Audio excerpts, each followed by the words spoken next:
I absolutely love doing these type of videos. I literally have the most fun shipping characters like in a movie. Man, I am a ship builder. You may as well just go ahead and call me Theseus, because the moment I saw this movie, I saw like multiple different couples that I just absolutely fucking enjoyed, and I'm just like, you know what? Just go ahead and give them a show on Disney Plus.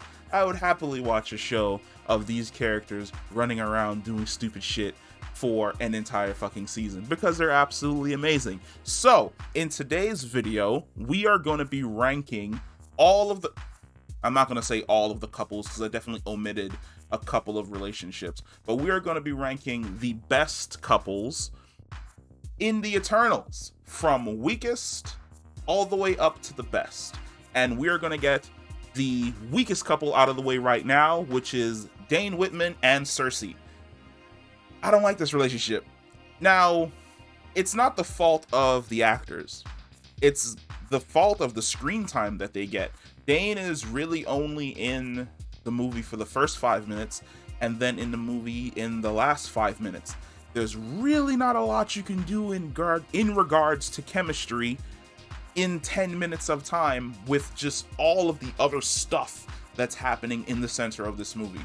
As a direct result, Dane and Sersi are definitely at the bottom of my list for relationships in the Eternals. Funnily enough, directly above Dane and Sersi is going to be my favorite comedic duo who had me cracking up throughout the entire movie, which is Karun and Kingo. First off, if there is ever a market that Marvel could follow to make Kingo and Karun literally a Batman and Alfred that are just funny as hell, that operate outside of India, I think there's a market for it, because I would watch that show. I would watch Kingo run around with Karun behind him, trying to keep up with him while posting all of the crazy shit that they get into on TikTok. Give me that. You don't even have to give me a series. If Marvel, even if Disney and Marvel want to branch off and try and get into the whole TikTok space, these two are the perfect two, because I would watch their buddy cop life with glee. I would have their notifications turned on. And by the way, if you follow the channel and you don't have notifications turned on, go ahead and help your boy out and turn those notifications on. And we're going to move on to our next great couple, which is Phastos and Ben. So pure. I like this relationship. I really do. I like the fact that like Phastos had given up on humanity and he was just kind of keeping to himself, and then he met Ben and they fell in love, and then they adopted a kid. And it must be totally awesome to have like a father who can literally create anything that you want, because right now I'm telling you there's a PlayStation 5 shortage and a graphics card shortage. So having Phastos as a dad and the ability for him to just magic one up in the air and give it to me, Phastos would probably give me a PC like Kirito has on Sword Art Online, where like I don't even have to use mouse and keyboard. I just plug my brain into the computer and I play whatever game I want.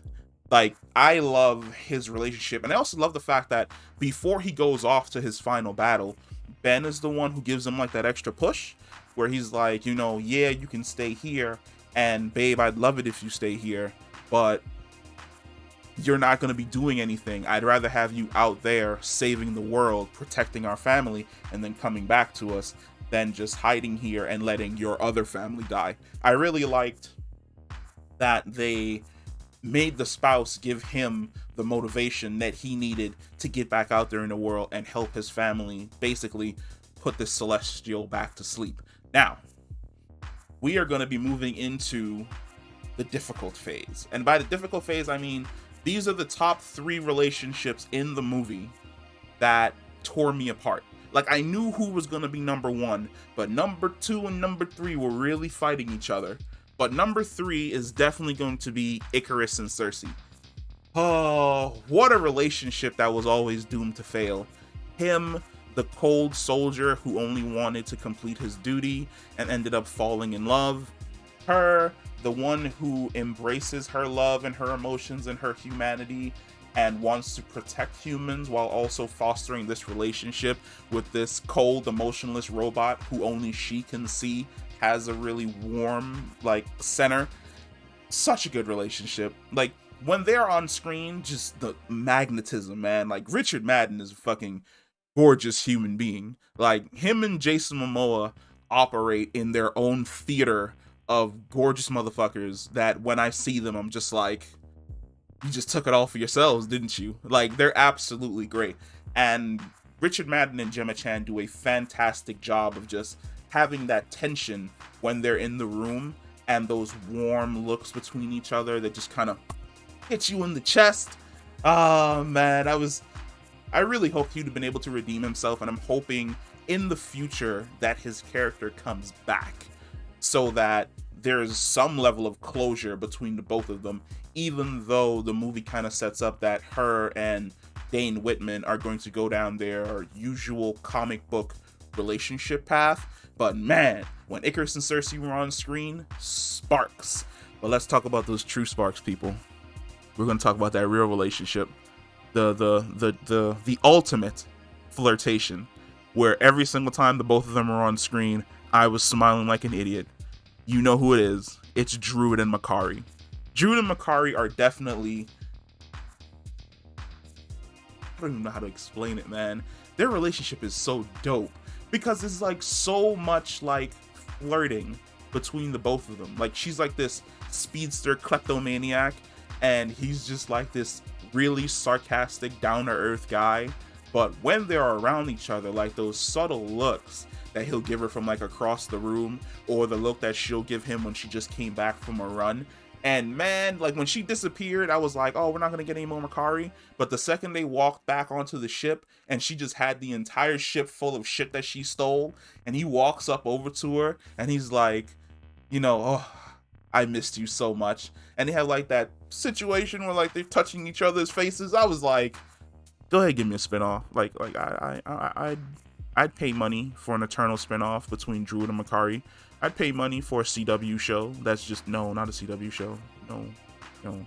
I'd pay money for a Disney Plus show of just Druig and Makkari and their day-to-day, where she's just zooming around at supersonic speeds and he's trying to fight the temptation to just mind control all of humanity to tell them sit the fuck down and chill out. I would pay for that. But even if I would pay for that, nothing beats my number one relationship in this movie. And the number one relationship in this movie is definitely Thena and Gilgamesh. Thena and Gilgamesh are essentially live action versions of the couple from Full Metal Alchemist, which is teacher and her husband. The second I saw them, especially when he came out of the house wearing like the apron, I was like, yo, that you didn't mean to embody a character from Full Metal Alchemist, but you absolutely embody a character from Full Metal Alchemist, because their entire relationship is dope as hell, because she has like the battle madness where all the previous lives that she's lived, the millions upon millions of lives, are all bleeding into her current life. And she goes into like this rage where she's attempting to like attack and kill the people around her. And I just absolutely love the fact that Gilgamesh took it upon himself to watch over her for thousands of years, where they found like a nice home out in like the Australian outback somewhere, and he just perfects his cooking, and he just like cooks up food, feeds her food. They go out, they fight some shit together, they come back, they chill. Maybe every Wednesday and Friday she attempts to kill him. He subdues her, calms her down, does like the whole spiritual Zen thing with her. Like, they even had a situation where they had a Hulk and Natasha type thing, where, you know, Natasha in the Avengers movies would do, you know, sun's coming down, big guy.